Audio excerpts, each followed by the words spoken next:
अच्छा भाई, जो आपने ये स्लैश लगाना है, स्लैश न्यू प्रोजेक्ट, ये इधर नहीं लगाना। ये आप देख रहे हैं यहाँ पे ये सिंपल क्वेश्चन मार्क आ रहा है, ये वाला। इधर जाकर स्लैश जो भी आप अपना प्रोजेक्ट का नाम रखना चाहते हैं वो आप रखें इधर जाकर। ये आपने लगा दिया और उसके बाद इसको आप हटा दोगे। तो अब हम इसको रन करके देखते हैं।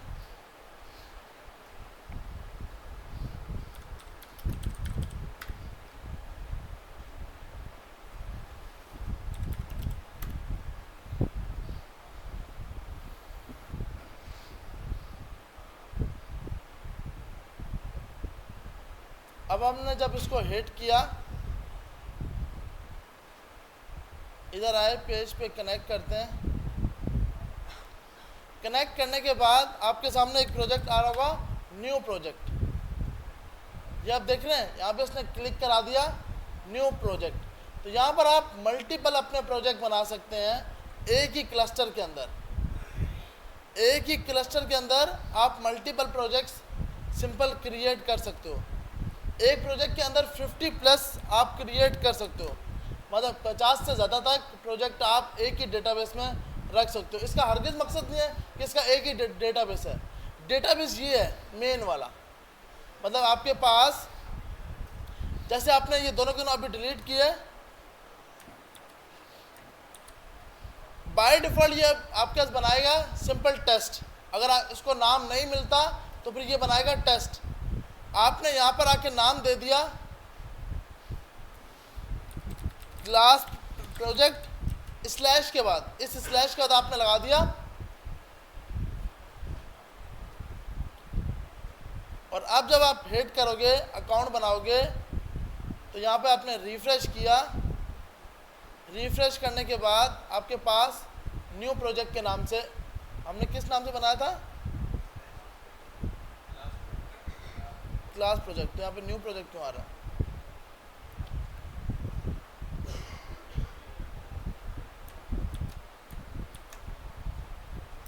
वो इसलिए आ रहा है कि आपको पहले env बंद किया हमने,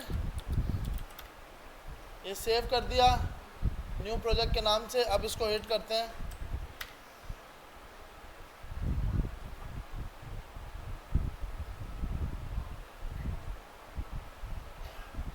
तो अब हमारे पास जो इसने क्लस्टर का नाम बनाया उसका नाम क्या रखा, क्लास प्रोजेक्ट। अब आपके जितने भी डेटा के सिंपल टेबल होंगे सबके सब इसके अंदर इंसर्ट होंगे, क्लास प्रोजेक्ट के अंदर। आप एक ही क्लस्टर पे मल्टीपल इंस्टेंस अपने क्रिएट करा सकते हो। जैसे आपने एक क्लिक करा दिया क्लास प्रोजेक्ट, एक और कोई प्रोजेक्ट बना दिया, तो आपके पास मल्टीपल, आप जैसे यहाँ पे देख रहे हो, यहाँ पे मल्टीपल प्रोजेक्ट क्रिएट है। फेट का अलग से है, मीट टाउन का अलग से है, वीएम कार का अलग से है, एडमिन। बाय डिफ़ॉल्ट तो आता ही आता है। बाय डिफ़ॉल्ट ये कौन सा बनाता है, आपका टेस्ट का। सही है भैया? तो टेस्ट का तो ये बनाएगा ही बनाएगा। तो हमारे पास ये कुछ इसने डेटाबेस उठाकर ला के दे दिया और यहाँ पे शो करा दिया। तो आप एक ही प्रोजेक्ट पे, आपको बार बार प्रोजेक्ट क्लस्टर बनाने की ज़रूरत नहीं है, सिर्फ एक बार बना लो और काम हो जाएगा। अलग अलग, हाँ, आप एंड पे जाकर यहाँ पर अलग अलग, जब कोई नया प्रोजेक्ट बनाना स्टार्ट किया, यहाँ पे नया नाम दे दिया, नया, हाँ, प्रोजेक्ट का नाम दे दिया, जो भी आप बनाना चाह रहे हो। इसका क्या सीन है यार, ये यार पीछे से रियाज भाई को बुलाना कोई।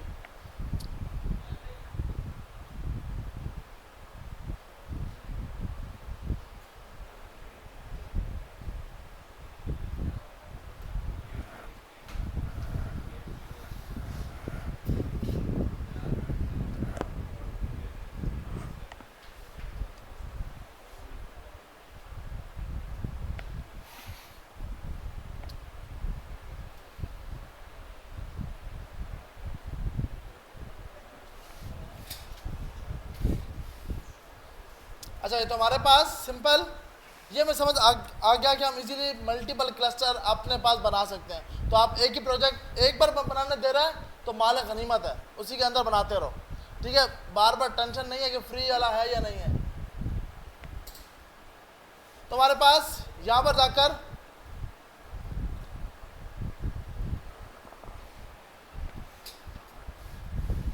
यहाँ पर आकर आपके पास सिंपल यूज़र क्रिएट हो रहा है। अब इस यूज़र से पहले आपने ये चेक करना है कि भाई अब हो रहा क्या है, बार बार मैं इसी ईमेल से साइन अप कर पा रहा हूँ, एक ही ईमेल है,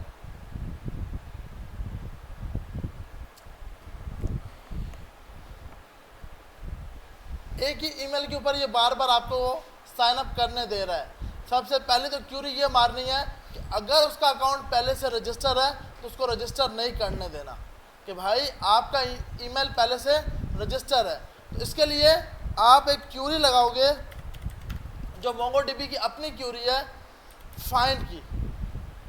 फाइंड वन होता है, फाइंड होता है और फाइंड बाय आईडी होता है। ये तीन मेन होते हैं, और भी होते हैं, अभी स्टार्टिंग के अंदर ये है। फाइंड वन सिर्फ एक को निकाल के लाओ, फाइंड मल्टीपल एरे निकाल के लाओ। ये फाइंड एक ही लेके आएगा बाय आईडी। इसमें क्या है, आप अपना पैरामीटर पास करोगे कि भाई आपको किस पैरामीटर पे डेटा चाहिए, मतलब ईमेल को फाइंड करे, आपके नाम को फाइंड करे, तो आप इसको क्यूरी को लगाओगे। तो यहाँ पर आकर सबसे पहले अगर आपके पास यूज़र का वैलिडेट हो जाता है तो ईमेल सेंड करने से पहले इधर आके चेक कर लो कि भाई यहाँ पे आपके पास, आपने बोला वार, वार की जगह अच्छा लेट यूज़ करो, let user check, user check. अब आपने यहाँ पे जाके क्या करना है, जो आपका मॉडल था, जो आपके पास क्या था, मॉडल था, अब आपने यहाँ पे आके लिखा कि भाई ये आपने सेव करवाया था, आपके मॉडल का नाम क्या है, ऑथ मॉडल। यहाँ पर आप आए, ऑथ मॉडल डॉट फाइंड, आपके जब मल्टीपल आ गए हैं, फाइंड लिखते ही मल्टीपल इसने दे दिया कि भाई मेरे पास ये ऑप्शन है, find by ID, find one, find, हमें ये यूज़ करना है अभी, फाइंड वन, कि एक को लेकर आओ, कि अगर आपको एक भी मिल जाए तो हमें रिटर्न में दिखा दो। तो आपने क्या बोला, auth model dot find one. यहाँ पे जाके आप अपनी पैरामीटर पास करोगे कि भाई किसको फाइंड करो, ईमेल को। ईमेल कौन दे रहा है, यूज़र दे रहा है, जो कि आ रही है request dot body dot email से। तो आपने बोला भाई यहाँ पे जाके पहले डी स्ट्रक्चर कर लो, let email comma password equal to request dot body, के बॉडी से ईमेल और पासवर्ड निकाल लो।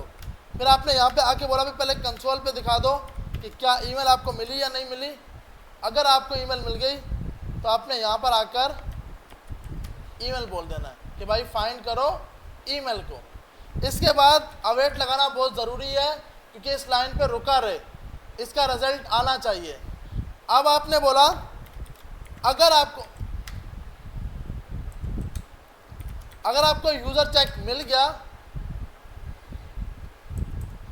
अगर आपको यूज़र चेक मिल जाता है कि भाई ये ईमेल पहले से रजिस्टर है, तो आपने उसको स्टेटस भेजना है,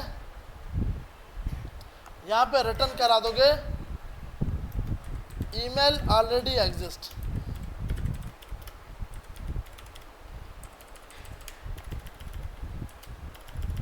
डेटा भेजना चाहो तो आप भेज सकते हो, यूज़र चेक वाला।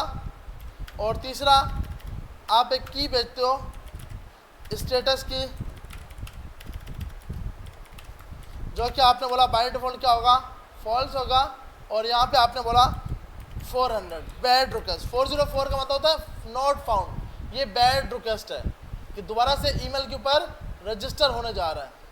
अब हम यहाँ पे आके इसको चेक करते हैं कि भाई इसी ईमेल पे हम दोबारा से हिट करते हैं, तो हमारे पास इसने बताया ईमेल ऑलरेडी एग्जिस्ट, कि भाई ये ईमेल पहले से एग्जिस्ट करती है, तो उसने अकाउंट नहीं बनाने दिया। जैसे आपने यहाँ पर आकर नया ईमेल दिया, इसको smt@jobmail.com दिया, तो आपके पास इसने अकाउंट क्रिएट कर दिया। मैं फिर से इस पर हिट करूँगा, मुझे पता है अब एरर देगा, क्योंकि अब इसको वो ईमेल एग्जिस्ट हो चुका है। सही है भैया। तो पहली क्यूरी आपने ये लगा ली कि किसी भी डेटा को फाइंड करने के लिए, और आप यूज़र चेक में देख रहे हो आपको पूरा डेटा मिलता है, जो उसका डेटा स्टोर होगा, जो भी डेटा स्टोर था वो सब का सब आपको रिटर्न हो गया। आईडी होगी, ईमेल हो गया, पासवर्ड हो गया, वेरीफाई हो गया और v_id जी हो गई। ये सब आपके पास डेटा आ गया। ये डेटा आपने किस तरह उसको प्रिंट कराया है? सिंपल है, ऑथ मॉडल। ऑथ मॉडल कौन सा? ये मॉडल। इसमें की का नाम था ईमेल। आपने बोला auth model dot find one, एक को फाइंड करो। किससे फाइंड करो? ईमेल से।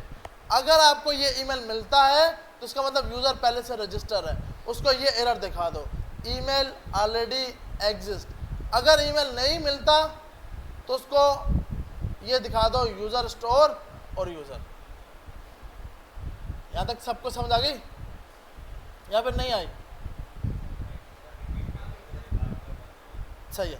देखिए, सबसे पहले आपने एक तो सिंपल ये काम किया भाई, मल्टीपल क्लस्टर के लिए स्लैश के बाद अपने प्रोजेक्ट का नाम दे दोगे तो अब यहाँ मल्टीपल ये क्रिएट कर पाएगा। पहला काम हमने ये किया कि स्लैश के बाद आप अपने प्रोजेक्ट का नाम दे दोगे तो आप मल्टीपल एक ही क्लस्टर पे आप बना पाओगे। फिर हमने बोला कि यार अब हो रहा क्या है, एक ही ईमेल बार बार रजिस्टर हो रही है। तो आपने सबसे पहले जो लास्ट क्लास में किया था, इस पे लगाया था वैलिडेटर कि भाई फाइंड करो, अगर आपको कोई एरर मिलता है तो एरर दिखाओ। ये इसलिए ताकि भाई ईमेल पासवर्ड हमारे पास सही करके आए। तो हमारे पास आ रहा है कि भाई आपका पासवर्ड जो है वो सही नहीं है, तो ये सब के सब कौन चला रहा है? इससे ऊपर वाली आपके पास, जो कि ये रहा वैलिडेटर, जो कि आपके डेटा को वैलिडेट कर रहा है, चेक कर रहा है कि जो मुझे डेटा चाहिए वो सही है या नहीं। उसके लिए आपने एक अलग से यूज़र वैलिडेटर का फंक्शन बनाया हुआ है, जहाँ पर आपने कंडीशन लगाई हुई है, ईमेल ऐसा होना चाहिए, पासवर्ड ऐसा होना चाहिए, कम से कम इतने लेटर होने चाहिए। ये सब लास्ट क्लास में हम लोग कर चुके हैं। उसके बाद आपने बोला अगर कोई एरर आता है, अगर कोई इशू आता है तो आप स्टेटस फॉल्स देना, बैड रिक्वेस्ट देना और यहाँ पे उसको एरर दिखा दो कि क्या मसला है। अगर डेटा सही करके है तो आप क्या करो, ईमेल और पासवर्ड किससे निकालो? रिक्वेस्ट डॉट बॉडी से, फिर कंसोल कराओ। तो अब जब आप सिंपल इसको रन करते होगे तो कंसोल पे आपको ईमेल बार बार ये दिखाता होगा, ये आपका ईमेल आ रहा है बार बार। उसके बाद आपने बोला भाई एक क्यूरी मारो, अवेट तो सबको पता ना भाई, एसिंक्रोनस जावास्क्रिप्ट के भाई इस लाइन के ऊपर रुक करो, जब तक इसका स्टेटस ना आए तब तक आगे मत चलना। तो आपने बोला auth model dot find one. अब सवाल है कि भाई यहाँ पे अगर मैं फाइंड देता हूँ तो क्या होता है? फाइंड दोगे तो ये एरे में देगा, ये आपको डेटा एरे की सूरत में देगा। ये आपका डेटा, क्योंकि फाइंड मल्टीपल ऑब्जेक्ट लेके आता है, लेकिन हमें पता है कि हमने क्यूरी जो फाइंड वन लगानी है कि एक ही सेम हो सकता है, ऐसा थोड़ी, क्योंकि हमने डेटाबेस में कभी भी मल्टीपल, अब तो आइडेंटिटी गिर ही नहीं सकती। तो आपने बोला फाइंड वन, एक ईमेल से फाइंड करो। आपने यहाँ पे की का नाम दे दिया ईमेल और यहाँ पर आपने ईमेल दे दिया। तो आपने बोला लेट और इफ, अगर यूज़र चेक आपको मिल गया, अगर यूज़र चेक मिलता है तो इसका मतलब डेटा इसका पहले से डेटाबेस में पड़ा हुआ है। अगर पहले से पड़ा हुआ है तो उसको रिटर्न करा दो, ईमेल ऑलरेडी एग्जिस्ट। डेटा में जो आपको डेटा मिला था वो उठा के उसको दे दो और स्टेटस में फॉल्स दे दो। अगर ईमेल नहीं मिलता तो सबसे पहले ट्रांसपोर्ट, अच्छा इसको ट्राई किया सबने, ट्रांसपोर्टर को, या किसी ने ट्राई नहीं किया? ऐसा कोई है जिसने ट्राई किया है ईमेल सेंड करने के लिए? एक दो, बाकी लोगों ने ट्राई नहीं किया? तीन। भाई इसको ट्राई करना है यार, ये बहुत ज़रूरी चीज़ें हैं। देखिए अगर बैकएंड में अभी ये चीज़ें नहीं ना कर रहे, नेक्स्ट क्लास में हम सॉकेट वगैरह बजाएंगे, वो इससे बहुत मुश्किल है। यही समझ नहीं आएगा, 5 दिन है आप यार, हर दिन एक एक घंटा ही दो बस, लेकिन इस पर दो, ये बहुत अब आखिर में चले हुए। और फिर भी अगर आप नई प्रैक्टिस करें तो गलत है बहुत। आप ट्राई करें, इसको लिए बहुत ज़रूरी है। ईमेल सेंड करना तो भाई आपका OTP सेंड करना, कोई अकाउंट ब्लॉक हुआ है उसका सेंड करना, अकाउंट अनब्लॉक किया एडमिन ने उसका ईमेल सेंड करना, किसी ने रिपोर्ट किया उसकी ईमेल सेंड करना। तो ईमेल सेंड करना तो आना चाहिए, बाद में आगे जाके मल्टीपल काम कर पाएंगे ना। तो यार इसको लाजमी ट्राई करें। नोड मेलर के ज़रिए हमने मेल सेंड की, जिसके अंदर क्रिएट ट्रांसपोर्टर यूज़ किया, सर्विस दे दी। ऑथ के अंदर जी किसी ने इसको क्रिएट किया, अपनी क्लास की क्रिएट की, आपने क्रिएट की होगी थी सेट। तो आप देखो, आप पास की तो जनरेट करो, सिर्फ 2 से 3 लोगों के अलावा किसी ने भी नहीं किया। यूज़र में आप अपना ईमेल देते हो, पास में आप अपना पास की देते हो। रिजेक्टेड, अनऑथराइज के भाई कोई भी ईमेल हो सब पे सेंड कर दो। फिर आपने यहाँ पर पूरा का पूरा अपना एक स्ट्रक्चर बनाया कि क्या स्ट्रक्चर होगा। फ्रॉम, कहाँ से ईमेल आ रहा है, किसको ईमेल जा रहा है, क्या सब्जेक्ट है और क्या आपकी एचटीएमएल होगी। उसके बाद आपने नीचे आए, आपने यूज़ किया ट्रांसपोर्टर डॉट सेंड मेल कि सेंड करो मेल। अगर एरर आता है तो एरर में जाए, एरर नहीं आता तो बस छोड़ दो। और आगे जाके सिंपल क्या करो, ऑथ मॉडल में रिक्वेस्ट डॉट बॉडी और इसको यूज़र को सेव करवा लो। यहाँ तक सबको समझ आ गया। अब क्या है कि आपको सबसे पहले यहाँ पर आकर हमारे पास अब पासवर्ड को हैश करना है। क्योंकि अभी आप देख रहे हो आपके पास जो पासवर्ड आ रहा है वो डायरेक्ट कीज़ के अंदर आ रहा है जो आप वहाँ से लिख रहे हो। पासवर्ड ऐसा स्टोर नहीं होना चाहिए। पासवर्ड आपके पास हैश फॉर्मेट में स्टोर होना चाहिए। हैश फॉर्मेट से मुराद कि भाई हम जो पासवर्ड आपको दे रहे हैं उसको रखना उसकी हैश फॉर्मेट के अंदर। इसके लिए आप एक पैकेज यूज़ करते हो,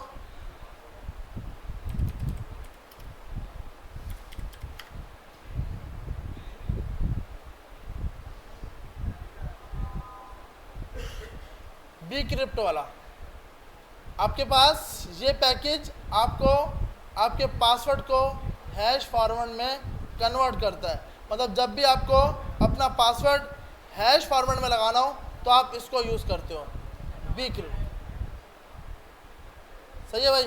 तो नमाज़ पढ़ के आते हैं 5 बज के नमाज का टाइम क्या है, 5:30 5:25। तो भाई सिर्फ फ़र्ज पढ़ के जल्दी से वापसी आइएगा।